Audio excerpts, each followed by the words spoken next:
Abra su Biblia, por favor, no ante todo. En el libro de Hebreos, capítulo 10, verso 38. ¿Ya lo tiene? Uy, este par lee la Biblia, tan chicaneros. Y en el libro de Hebreos, capítulo 10, verso 38 dice: pero mi justo, voy a leerlo en la versión, nueva versión internacional. Primero que todo, un saludo muy especial a todos los que se conectan, a todos los que pueden ver esta transmisión. Que el Señor los bendiga. Dice la palabra: pero mi justo vivirá por la fe. ¿Cómo vivirá el justo? ¿Cómo vivirá el justo? Y si se vuelve atrás, no será de mi agrado. Subraye esa palabra, no. Pero nosotros, diga yo. ¿Lo va a decir o no lo va a decir? Diga yo. Pero nosotros no somos de los que se vuelven atrás y acaban por perderse, sino de los que tienen fe y preservan su vida. Voy a volverlo a leer. Pero mi justo vivirá por la fe, y si se vuelve atrás, no será de mi agrado. Pero nosotros no somos de los que se vuelven atrás y acaban por perderse, sino de los que tienen fe y preservan su vida.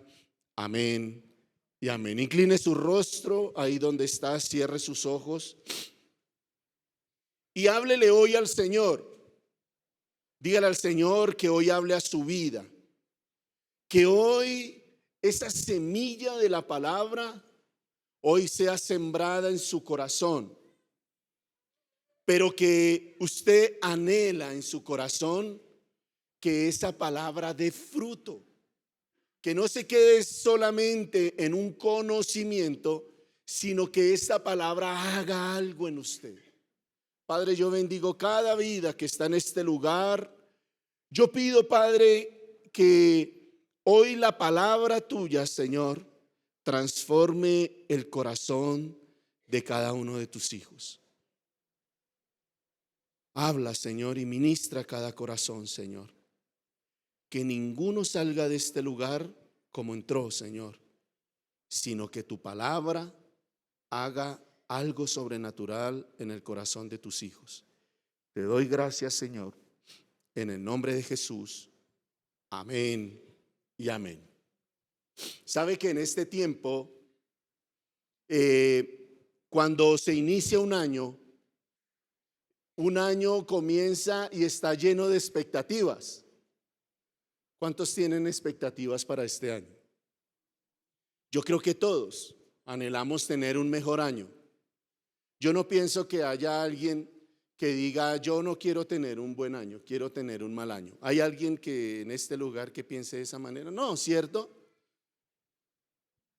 Cuando comienza un nuevo año, anhelamos siempre que el año que comienza sea mejor que el anterior. Pero a veces se nos olvida que para poder tener un mejor año que el anterior, necesitamos ser guiados por la palabra de Dios.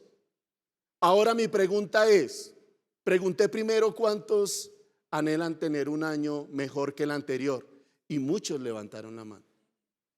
Ahora mi pregunta es, ¿cuántos ya recibieron y tienen marcada en su vida una palabra específica de lo que Dios va a hacer con usted en este año? Generalmente nosotros anhelamos que las cosas cambien, anhelamos tener cosas mejores, pero nos olvidamos de buscar a la persona indicada, que es Dios, para que Él nos diga verdaderamente qué es lo que va a ocurrir y cómo cómo nos señala el camino para poder recibir lo que nuestro corazón anhela. Hermano, déjeme decirle algo muy importante. Si usted todavía no tiene una palabra de parte del Señor, una palabra de rema, una palabra de vida para este año, que el Señor lo reprenda. No, mentiras. Si usted no tiene una palabra de vida, usted tiene que proponerse en su corazón no comenzar el próximo mes, febrero, sin esa guianza de parte de Dios. Porque ¿cómo va a vivir? Si usted anhela algo mejor que el año pasado, no haga lo mismo que hizo el año pasado. Porque si usted hasta este momento no tiene esa palabra de vida, si usted hasta este momento no tiene como que esa luz, esa brújula que le va a guiar por todo este año, le va a ir igual a como le fue el año pasado. Entonces usted me dirá, no, pero es que a mí me fue bien. Recuerde algo siempre: Dios tiene siempre algo mejor de lo que nos ha entregado. Si usted siempre mantiene esa mente y ese pensamiento en su corazón de que Dios siempre tiene algo mejor, usted se esforzará por buscar esa palabra de vida. Por eso muchas veces, como no tenemos palabra, como no tenemos algo que el Señor nos haya dado, por eso muchas veces no podemos vivir la vida cristiana en bendición. Por eso muchas veces la iglesia está debilitada. No tiene la fuerza, no tiene la autoridad en este mundo, porque sencillamente hay cosas tan básicas que tenemos que hacer y no las hacemos. Porque cuando venga la lucha y la dificultad, usted no va a tener una palabra de dónde tomar, de dónde agarrarse para poder pasar por encima de las dificultades. Cada año yo me tomo los últimos días del año para evaluar mi condición, para evaluar cómo me fue en ese año, para mirar qué hice y qué dejé de hacer, qué tanto no hice. Y a veces me siento a mirar al infinito y más allá. ¿Dónde ha escuchado usted eso? Y a veces me doy cuenta de que lo que viví fue fruto de unas decisiones y de cosas que hice que no estaban dentro de la voluntad de Dios. Para muchos es fácil echarle la culpa a Dios. Es que Dios no me ama. Es que Dios, ¿hasta cuándo voy a aguantar esto, Señor? Pero es que hay veces, hermanos, Dios nos dice cosas que debemos hacer y no lo hacemos. Y entonces viene un problema aún mayor cuando no tenemos una palabra de dónde mirar y dónde decir, Señor, tú me dijiste esto, tú me dijiste lo otro. Por eso yo le aconsejo algo, hermano. Tómese tiempo. El enemigo le venderá la idea de que usted no tiene tiempo para buscar una palabra de Dios, porque el menos interesado de que usted tenga una palabra de vida es el diablo. Él es el más interesado de que usted no la consiga. Él no quiere que usted encuentre esa palabra, porque sabe que cuando usted encuentra esa palabra, su vida va a ser transformada. Desde hace unos 10, 12 años, he tenido la costumbre de cada año darle un nombre al año que comienza. Porque cuando uno le da un nombre, le está dando como el rostro, como que está profetizando sobre ese año. Entonces yo me imagino cómo una persona cristiana, creyente, que tiene a Cristo en su corazón, si hay alguna persona así aquí, A ver cuántos tienen a Cristo en su corazón. A ver, deje la mano levantada. Uno no sabe cuántos espías pueden haber en un lugar. A ver, deje levantada la mano que quiero ver. A mí me gusta. No me he bajado porque Harwin no me puede enfocar bien. Pero si usted tiene a Cristo en su corazón, su vida debe ser diferente. Si alguien me dijera, no, es que yo la verdad no tengo a Cristo, pues yo cómo le voy a exigir a él que tenga una palabra para el año. Unos comienzan el año comiendo uvas, corriendo con maletas alrededor de la manzana, alrededor de la cuadra o del barrio, no sé para qué, es que para viajar mucho. Otros se ponen calzones amarillos. Otros buscan una manera de atraer la bendición colocando matas, colocando una cantidad de cosas. Pero usted ¿cómo la busca? A través de una palabra de vida, a través de una palabra que el Señor tenga para usted. Entonces yo siempre le doy el rostro. Entonces cuando yo recibo una palabra y que marca mi vida para ese tiempo, yo digo, Señor, antes voy a la oración. Si hay alguien que ore en este lugar, levante la mano a ver y yo miro. Uno no sabe. Acuérdense de los espías. Voy a la oración, le digo, Señor, ¿qué quieres hacer conmigo este año? Porque es que a veces la oración se convierte en una oración de pedir, dame, pero uno no se detiene a decirle, ¿tú qué quieres que yo haga? A veces la oración, uno dice, Señor, yo quiero que tú hagas, pero la oración debe ser, Señor, ¿tú qué quieres que yo haga? Y no voy a predicar de la oración, eso es un preámbulo. Entonces, si usted está orando para que Dios le dé una palabra, usted debe tener la suficiente fe para creer que lo que el Señor le dice, eso hará. ¿Sí o no? Blanco es, gallina lo pone, frito se come. Un pollo. Entonces, hermanos, cuando yo leí esta palabra, pero mi justo vivirá por la fe. ¿La fe en qué? ¿La fe en qué? Por eso muchas veces no vivimos correctamente. Porque lo único que puede traer fe a la vida de una persona, ¿qué es?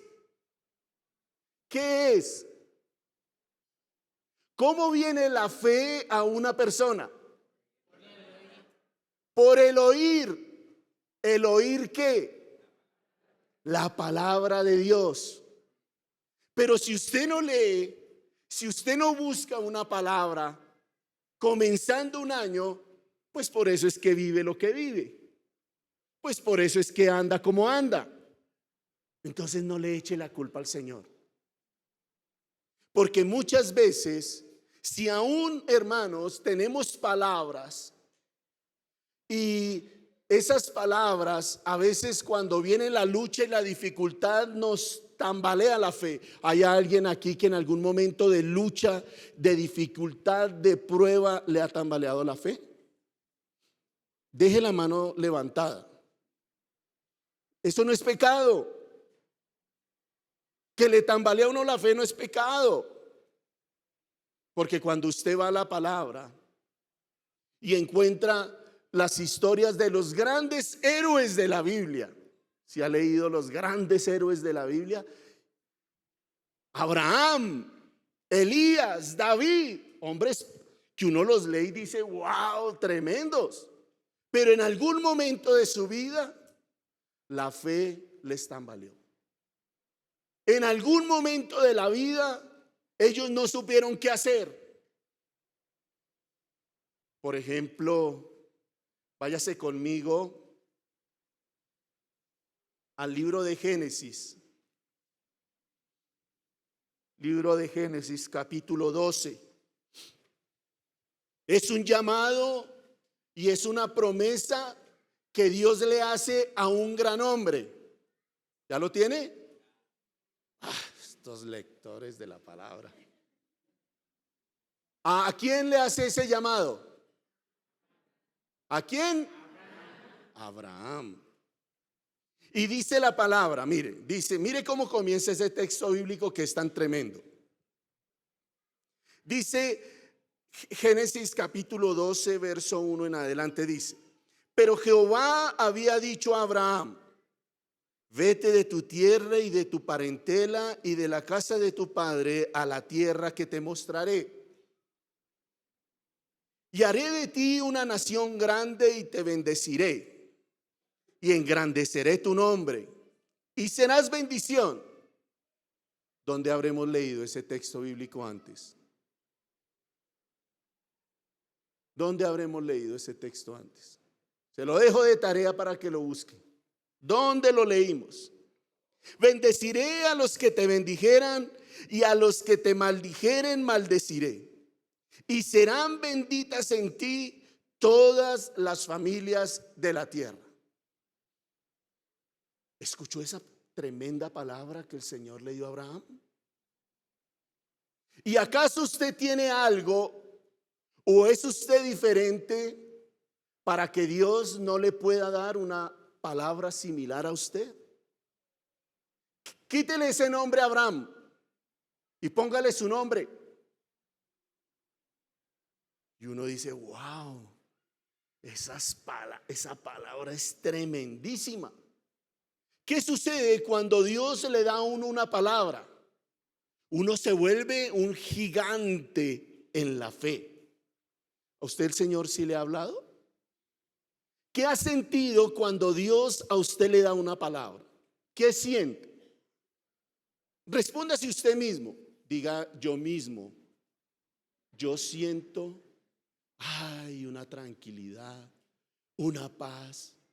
Escuchar la voz de Dios me transporta, me lleva a soñar. ¿Sí ha pensado eso? Gracias por ese amén. Cuando uno recibe una palabra de vida, uno se emociona. Uno dice: Dios está conmigo. Dios no se ha olvidado de mí. Dios me ha dado algo para vivir. Y así le sucedió a Abraham. Él recibe una palabra. Y Génesis 12:2, o a usted no se le puede olvidar. ¿Por qué? Se lo voy a decir. Porque Génesis 12:2 fue la palabra que le dio el Señor al pastor César Castellanos, nuestro pastor. Y fue como la palabra rema para que él comenzara con lo que hoy se llama Misión Carismática Internacional. Yo recuerdo cuando comencé a ir a la iglesia hace 30 años. Ese texto bíblico estaba encima de la tarima. Ahí estaba, porque era una palabra rema, una promesa. Y usted está bajo esa cobertura. Y esa palabra dice, note lo que dice. Dice: y serán benditas en ti todas las familias de la tierra. Usted hace parte de esa familia. Lo que podemos ver en este lugar es que esta palabra hay una promesa incondicional. ¿Usted sabía que hay promesas incondicionales y promesas condicionales? ¿Sí sabía? ¿Cuántos sabían? ¿Y por qué? ¿Y qué una promesa condicional qué es?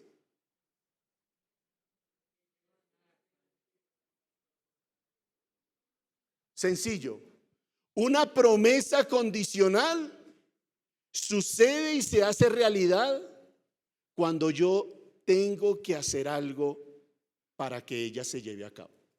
Por ejemplo, Primera de Juan, capítulo 1, verso 9, que dice: si confesamos nuestros pecados, Él es fiel y justo para perdonarnos y limpiarnos de toda maldad. ¿Dónde está la promesa ahí?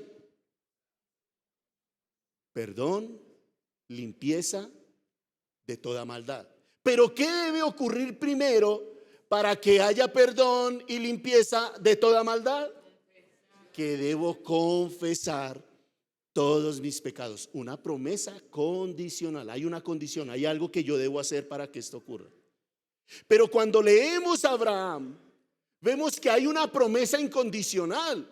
El Señor no le dijo a Abraham para poderlo bendecir y para poder decir que haría una nación grande, que lo iba a bendecir, que iba a engrandecer su nombre y que sería una bendición. Él no tenía que hacer absolutamente nada. Él solamente tenía que obedecer y hacerlo. Ya. Recibir esa palabra. Y fue lo que él hizo. Cuando usted sigue leyendo el texto bíblico, usted ve en el verso 4 y dice, y se fue Abraham. O sea, él no lo dudó. Él no lo pensó. Él no dijo, ¿será que sí? ¿Será que no? ¿Será que sí será la voz de Dios o será la voz del enemigo? No, él dijo, y se fue Abraham como Jehová le dijo, y Lot fue con él. Y era Abraham de edad de 75 años cuando salió de Harán. Tomó pues Abraham a Sarai su mujer y a Lot hijo de su hermano y todos sus bienes que habían ganado y las personas que habían adquirido en Harán, y salieron para ir a tierra de Canaán. Recuerde esa palabra, Canaán, recuérdela. La va a necesitar ahorita. Y a tierra de Canaán llegaron. Y pasó Abraham por aquella tierra hasta el lugar de Siquem, hasta el encino de Moré. Y el cananeo estaba entonces en la tierra. Y apareció a Abraham. Y apareció Jehová a Abraham y le dijo, a tu descendencia daré esta tierra. Uy, otra promesa de parte del Señor. Porque así es Dios. Dios no es tacaño. Dios bendice de una manera sobrenatural. Recuerde eso siempre. Y dice, y edificó allí un altar a Jehová, quien le había aparecido. Luego se pasó de allá a un monte al oriente de Betel y plantó su tienda, teniendo a Betel al occidente y a Jai al oriente. Y edificó allí altar a Jehová e invocó el nombre de Jehová. Y Abraham partió de allí caminando y yendo hacia el Negev. Escuche esto. Note que cuando Abraham recibe una palabra, él actuó, él se movió conforme a, hasta ahí, hasta ese versículo bíblico, conforme a como el Señor le había dicho que hiciera.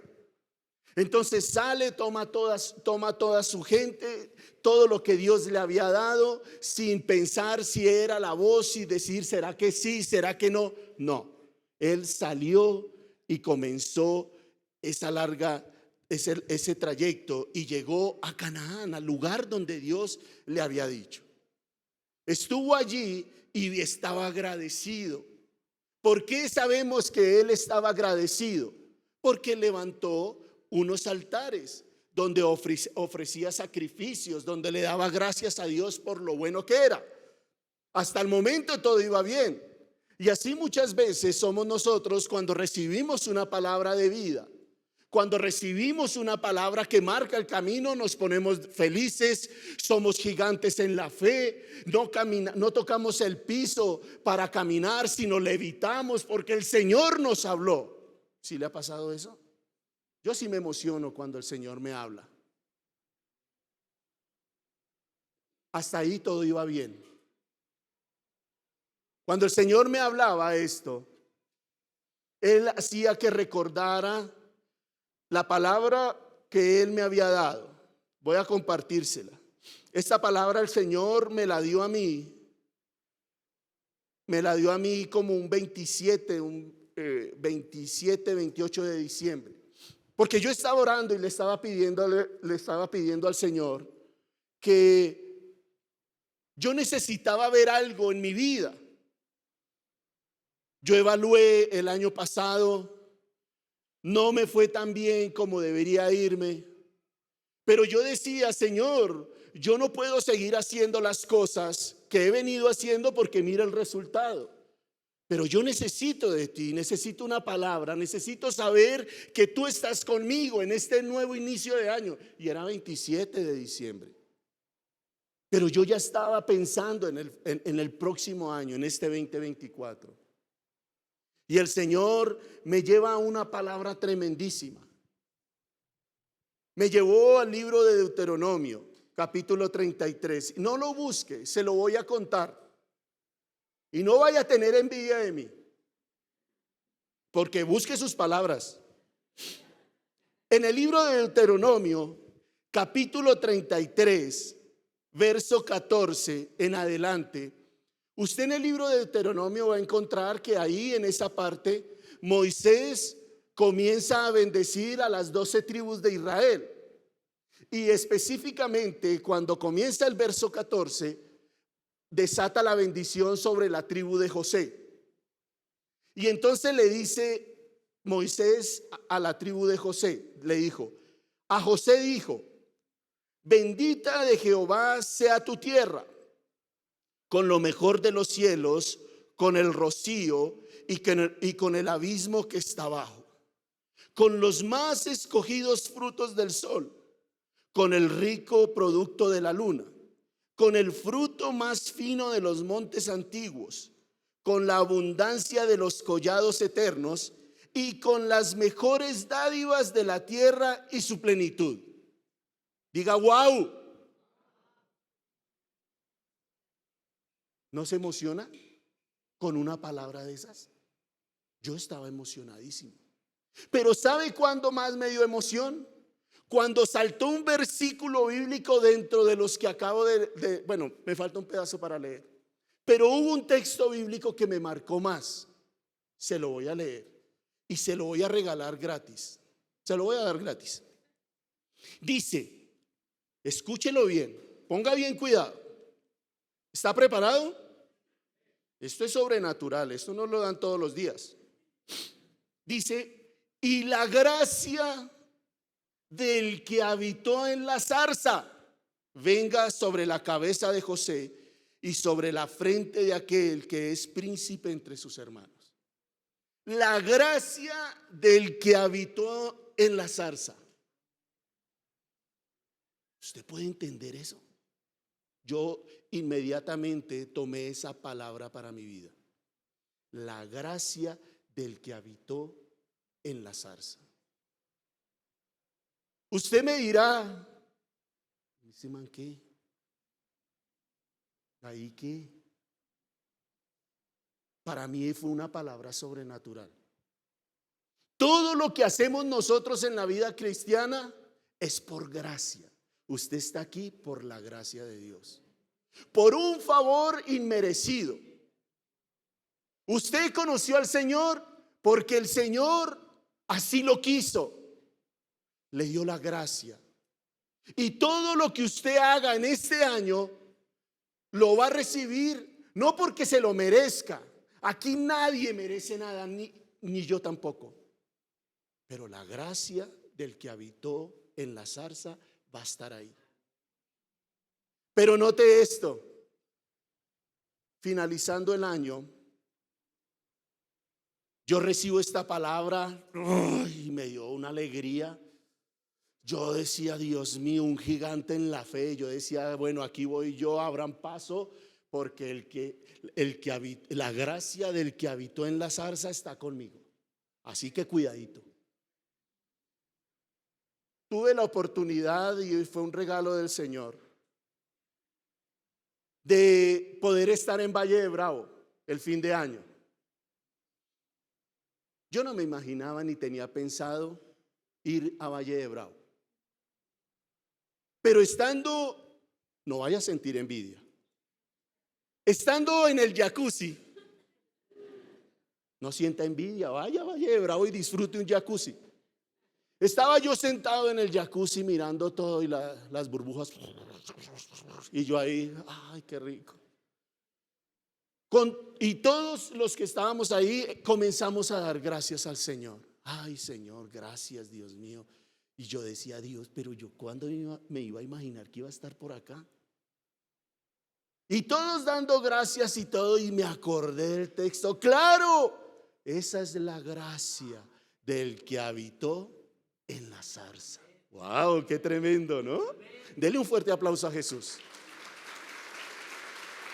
Le doy un consejo.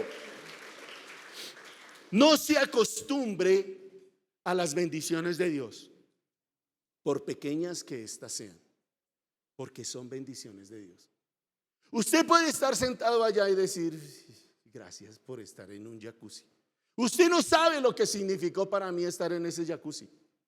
Fue algo sobrenatural, porque recordaba la bondad de Dios. Siempre sea agradecido con Dios por pequeñas que sean las cosas, porque hay un valor muy grande en las pequeñas cosas. Pero Abraham estaba en lo mismo. Abraham sale, empieza a caminar, llega a un lugar, tiene la bendición de Dios y tiene un corazón agradecido. 2 veces levanta un altar de agradecimiento, ofrece sacrificio, estaba feliz el hombre. Pero si usted lee a partir del verso 10, las cosas cambian. Él había escuchado la voz de Dios, había obedecido la voz de Dios, pero llegó el momento en que su fe tenía que ser probada. Y queridos hermanos, la fe siempre va a ser probada. Porque es muy fácil dar gracias a Dios cuando todo anda bien, ¿cierto? Es muy fácil estar feliz, gozoso, con alegría en el corazón cuando todo está marchando bien. Pero mire cómo comienza el verso 10. Dice: hubo entonces hambre en la tierra. Hubo entonces hambre en la tierra. Y descendió Abraham a Egipto. ¿A dónde descendió? Recuerde esa palabra también. Para morar allá, porque era grande el hambre en la tierra. Y aconteció que cuando estaba para entrar en Egipto, dijo a Sarai su mujer: he aquí ahora conozco que eres mujer de hermoso aspecto, y cuando te vean los egipcios dirán: su mujer es, y me matarán a mí, y a ti te reservarán la vida. Ahora pues di que eres mi hermana, para que me vaya bien por causa tuya, y viva mi alma por causa de ti. Dejemos hasta ahí. Note el cambio que aparece aquí. En los versículos anteriores él estaba feliz, le creía al Señor, él, mejor dicho, gozoso, hizo altares, descansaba. Pero en un momento llegó la aflicción, en un momento llegó la lucha, en un momento llegó lo que a nadie le gusta que llegue. ¿O a quién le gusta que le llegue la prueba? Levante la mano si le gusta que le llegue la prueba. Que usted diga: no, es que a mí me fascina que Dios me pruebe y que me mande. Levante la mano. A nadie. Pero aquí Abraham comienza a verse enfrentado a una situación que él no pensaba que le fuera a suceder, porque eso no era lo que le había dicho Dios. ¿Qué le había dicho el Señor? Que iba a ser de él, que lo iba a bendecir, que iba a engrandecer su nombre.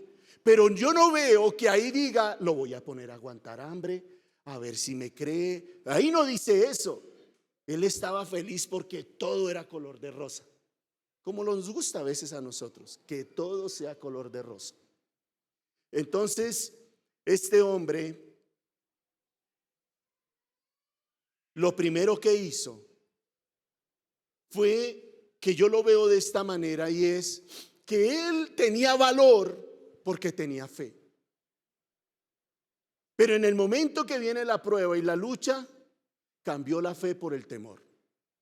Y cuando uno permite que venga el temor a su vida, número uno, lo primero que hace es quitar los ojos de la promesa y ponerlas en las circunstancias. Este hombre, mire lo que hizo. Había algo inesperado que estaba sucediendo, algo peligroso. Dios tenía un plan, porque recuerde algo: a Dios nada lo toma por sorpresa. Él no dijo, ay, ¿ahora qué voy a hacer con Abraham si ahora hay hambre? Y eso no lo tenía yo calculado ni presupuesto. No, yo ¿qué voy a hacer? No, él no hizo eso. Él ya sabía que era lo que iba a pasar. Es más, él lo sabía desde antes de la fundación del mundo. Él sabía lo que iba a ocurrir.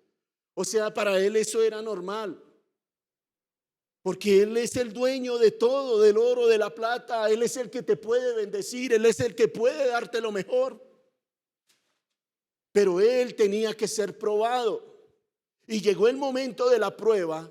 Y Él, en su angustia y en su dificultad, quitó los ojos de lo que, en la promesa que el Señor le había dado, y comenzó a poner los ojos en las circunstancias que estaba viviendo. Entonces, cuando tú permites el temor en tu corazón, tú quitas siempre los ojos de la promesa y la pones en las circunstancias. Comienzas a ver más el problema que la solución. Comienzas a olvidarte de lo que el Señor te dijo. El cambio de circunstancias no es una razón válida para dejar de confiar en el Señor. Porque cuando tú quitas los ojos de la promesa y la pones en las circunstancias, eso te lleva a dar otro paso. No, mire, cuando viene la duda, cuando viene la dificultad, uno comienza a dar pasos. El primer paso es quitar los ojos. Pero cuando tú quitas los ojos de la promesa, hace lo que hizo exactamente Abraham. ¿Qué hizo Abraham? Ya no confiaba en Dios. Acuérdese cómo estaba en los primeros versículos. Ay, ofrecía sacrificios. Daba gracias al Señor por todo lo que él había hecho. Pero ahora, aquí en este texto bíblico, ¿qué es lo primero que él hace? Comienza a tener mejores ideas y trata de ayudar a Dios para que Él haga las cosas. Quiso tener una mejor idea. ¿A dónde lo mandó el Señor? Ay, ay, ay. ¿A dónde lo mandó el Señor? ¿A dónde? Diga conmigo, Canaán. Eso, que vea que está la iglesia, está despierta. ¿A usted no le da pena con los que nos miran desde Tokio? Que le vean que la iglesia aquí en Ciudad de México es una iglesia de poder. Amén. Entonces, corten ahí y volvamos a empezar. ¿A dónde lo había mandado el Señor? ¿Y dónde estaba? Canaán, Egipto. Oiga, esas dos palabras no se parecen en nada. En nada se parece. El Señor le había dicho, vete a Canaán y yo te voy a prosperar, te voy a dar esto, lo otro. Pero cuando viene eso, Él dice, no, Canaán no, pero si donde está la comida es Egipto. Si no hay comida en Canaán, si la gente se muere de hambre allá y en Egipto están gordos de tanto comer, pues yo tengo que irme para el otro lado. ¿Sí o no? Y entonces él tuvo una mejor idea. No, yo creo que el Señor lo tomó por sorpresa eso de la hambruna. Yo creo que él estaba como dormido y por eso no se dio cuenta que eso pasó. Y entonces tuvo una mejor idea y se fue para Egipto. Y déjeme decirle, hermano, que cuando uno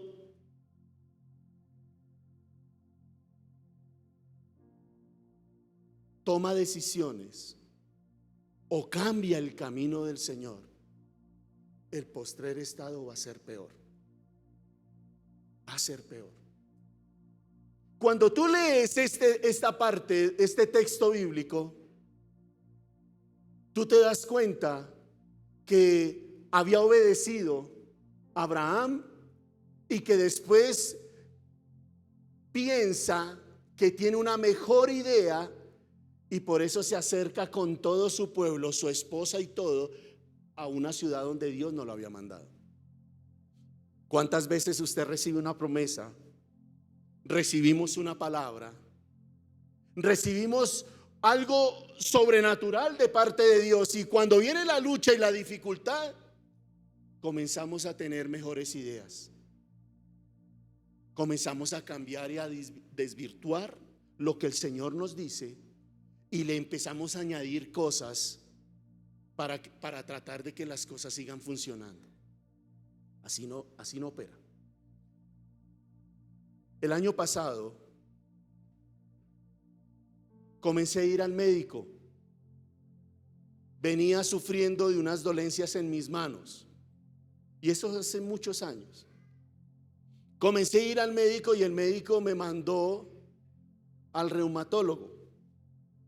Recuerde la palabra que Dios me había dado comenzando el año. Recuérdela. Y me manda al reumatólogo. Yo llegué, me mandó a hacer unos exámenes médicos, unos de laboratorio, y no salieron tan bien. Cuando yo llego allá al reumatólogo, este doctor me empieza a preguntar qué síntomas tenía. Entonces yo comencé a decirle los síntomas que tenía, y él se me queda mirando y desata una palabra sobre mi vida terrible. Me dice: ¿sabe qué? Todos esos síntomas, todo eso lo que usted siente no es otra cosa sino artritis reumatoide. ¿Y yo qué? Yo pensaba y decía: ¿cómo? ¿A cuánto les gusta que los diagnósticos médicos sean malos? Y me dice esto este hombre, y yo digo: ¿cómo así? Y lo primero que yo pensé: mi esposa, mis hijos. Mi esposa y mis hijos. No salía de ahí. Y completa y termina diciéndome: ¿y sabe qué? Tiene que tomarse todos estos medicamentos, pero eso no se cura. Usted va a tener que vivir siempre con eso. Y yo era como me dio la garrotera como el Chavo. Cada palabra que me decía ese médico, profeta del desastre, yo era: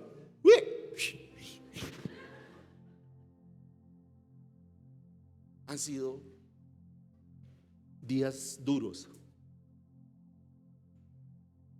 Pero también me pasó lo de Abraham. Se me olvidó la gracia del que habitó en la zarza. Se me olvidó. Y comencé a correr como loco, a pensar, y yo decía: ¿y ahora qué voy a hacer? Y pensaba en mis nietos, mis bisnietos. No los voy a poder alzar. Ya vi a dónde iba yo, en qué generación iba con esa mala noticia. Abraham hizo lo mismo. Él miró hambre en la tierra, mis hijos, mi gente, todo lo que yo tengo que solucionarlo. ¿No le había sido más fácil a Abraham volver a levantar un altar y decirle: Señor, tú me dijiste esto? Tú me dijiste que me ibas a engrandecer, tú me dijiste que me ibas a bendecir, tú me dijiste esto y lo otro. ¿No le había sido más fácil decirle eso al Señor y esperar a que el Señor le dijera: váyase a la esquina y cruce y ahí va a encontrar la comida? ¿No era más fácil hacer eso? Pero a mí también me ocurrió lo mismo. ¿Saben por qué? Porque es que a veces uno dice: uy, ¿qué tal ese Abraham? Semejante palabra. ¿Sabe lo que yo hubiera hecho con una palabra de esa? ¿Cuántas palabras el Señor a ti te ha dado? Pero has terminado haciendo todo lo contrario por tratar de ver la bendición que Dios te prometió. Ha sido duro. Tuvimos la semana de santificación. ¿Cuántos estuvieron en la semana de santificación? Qué tiempo tan especial, qué tiempo tan tremendo. Ahí recobré nuevamente, me alimenté, me fortalecí nuevamente. Porque en el momento de la noticia, del diagnóstico, mi fe se convirtió en temor. Tú siempre serás probado en la fe. Y eso no lo digo, esto no lo digo para desatar cosas incorrectas en su vida.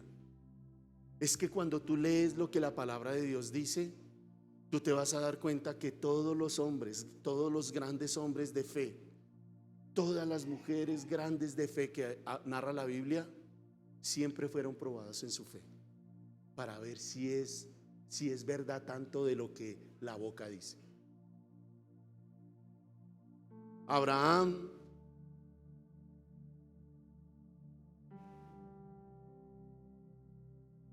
quitó los ojos de la promesa, comenzó a sentir y a pensar que podía él actuar de una manera y no sufrir consecuencias, y olvidó verdaderamente quién era su proveedor y su protector. Cuando usted sigue leyendo el resto de la historia, usted se va a dar cuenta que ese paso que él dio lo llevó a otro, a otro, a otro, y él nunca se imaginó que las decisiones que estaban tomando lo iba a afectar tanto a los que estaban a su alrededor. Cuando usted lee lo que sucedió, Abraham comenzó a decirle: venga, Sara, diga una mentirita ahí, diga que usted es hermana mía, porque si no, mire, a mí me vea. Ahora diga esto y diga lo otro. Y cuando tú lees todo eso, me impactaba muchísimo ahora que lo estaba leyendo. Dice que Abraham prácticamente, cuando hizo todo esto, cuando Sara dijo que era hermana y todo eso, dice que Abraham comenzó aún a prosperar más, porque recibió más camellos, más vacas, más ovejas. O sea que prácticamente cambió a Sara por un camello. Ojo con las decisiones que tomamos cuando estamos en momentos de lucha y de dificultad. Nunca olvide la promesa. Fortalezcas en el Señor. Pero ¿sabe qué me preocupa más? Que usted no tenga una palabra donde fortalecerse. Eso es lo que más me preocupa. Porque del 100% de la iglesia, el 20% tiene una palabra para este año y el 80% aún no la tiene. Por eso no permita que el febrero comience sin que usted tenga una palabra de parte de Dios para su vida. Porque, hermano, si usted no tiene, si uno lucha tanto, si uno pasa por tantas dificultades teniendo una palabra de vida, yo me imagino entonces cómo alguien que dice creer en el Señor, que tiene a Cristo en su corazón como Señor y Salvador, ¿cómo vive la vida cristiana? ¿Cómo la vive? Por eso propóngase en su corazón, cuando salga de este lugar, no hacer las cosas en sus fuerzas, no seguir tratando de buscar esa bendición en sus fuerzas, porque nunca la va a encontrar, la bendición plena. Los ejemplos puestos en la palabra son ejemplos para que nosotros podamos verlos y no caer en ellos. Dios no comete errores. Si Dios te dijo y te da una palabra, Él la cumplirá. ¿Sabe cuándo no se cumple la palabra o la promesa? Cuando hay pecado. Pero si no hay pecado en tu vida, tienes toda la autoridad para decirle, no reclamarle, decirle al Señor lo que está ocurriendo y decirle: Señor, yo creo que tú me dijiste esto. Pero si tú no tienes esa palabra, ¿cómo va a ser? ¿Cómo vas a hacer para seguir viviendo esa vida cristiana en bendición? Dios tiene un propósito con nosotros en este año, pero es obligación y es deber tuyo saber cuál es ese propósito. Muchas veces tomamos decisiones sabiendo que están mal, sabiendo que el resultado de eso no va a ser el mejor. Cuando yo permito que mi fe se convierta en temor, va a ocasionar un caos terrible en mi vida. Cuando yo me salgo de la voluntad de Dios por temor, el problema va a ser más grande. Créale al Señor. A veces estamos aquí en este lugar, conocemos mucho la palabra, pero se nos olvida. Cree en el Señor Jesucristo y serás salvo tú y toda tu casa. Uy, qué palabra tan buena, ¿sí o no? Pero usted está aquí en la reunión y llega a su casa y ve de pronto a sus hijos en el mundo. Ve de pronto, si es casada, a su marido con una cruda terrible. Quizás de pronto usted, si es casado y viene a la iglesia y su mujer no, la ve allá descachalandrada.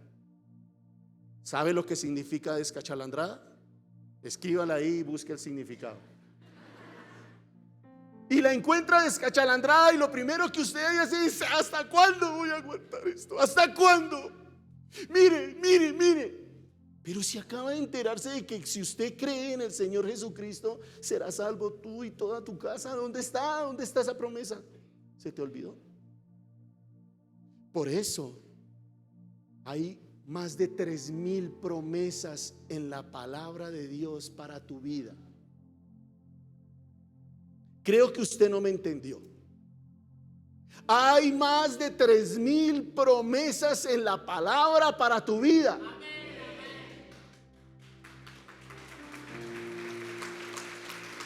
Pero si tú no sabes cuáles son, tú te tienes que apropiar de ellas. Ya el Señor las puso en este libro, mire. ¿Y cuántos creen que la palabra de Dios es vida? ¿Usted sí lo cree de verdad? Ahí están. El deber tuyo es buscarlo, apropiarte de eso. Recuerda la palabra que el Señor, que yo tomé para mi vida, esa bendición sobre José y la gracia del que habitó en la zarza. Yo la agarré para mí. Perdón, José, pero ¿qué hago? Pero si usted no toma las promesas para su vida, ¿cómo va a vivir la vida cristiana en victoria? Por eso usted sale de este lugar, hermano, y cuando viene la tentación, volví a caer, porque se debe fortalecer en la palabra.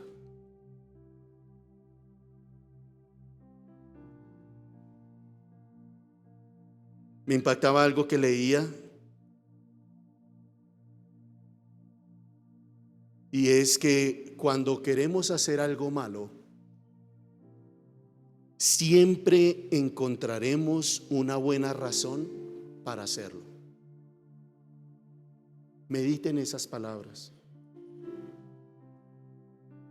porque a veces tenemos la disculpa. Lo que hizo Abraham, ¿era malo que él consiguiera comida para su familia? ¿Para su pueblo?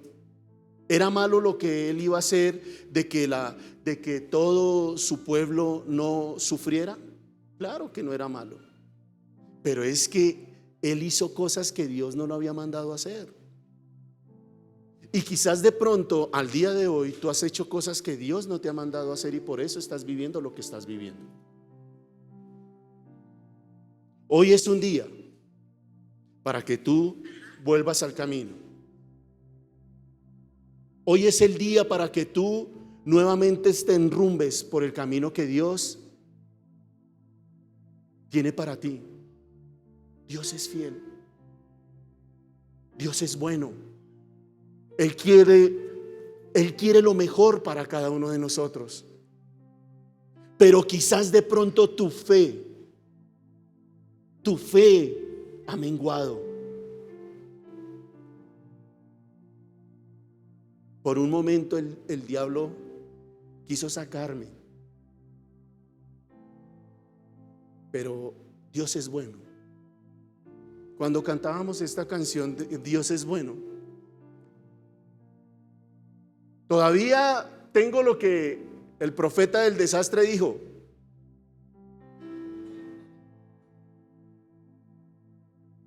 pero no todos los médicos son así. Yo conozco un doctor, el doctor Edgar. Mire,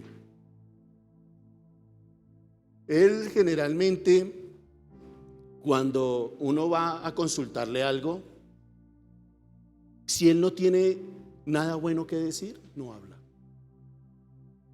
Y no empieza a decirle a uno cosas y no, él guarda silencio y mira una solución. Por eso digo, no todos los médicos son iguales. Pero a mí me tocó un profeta de desastre. ¿Qué hago? ¿Sentarme a llorar? No puedo. Yo tengo que seguir adelante. ¿Y cómo sigo adelante? Con la gracia del que habitó en la zarza. Con esa gracia tengo que seguir adelante.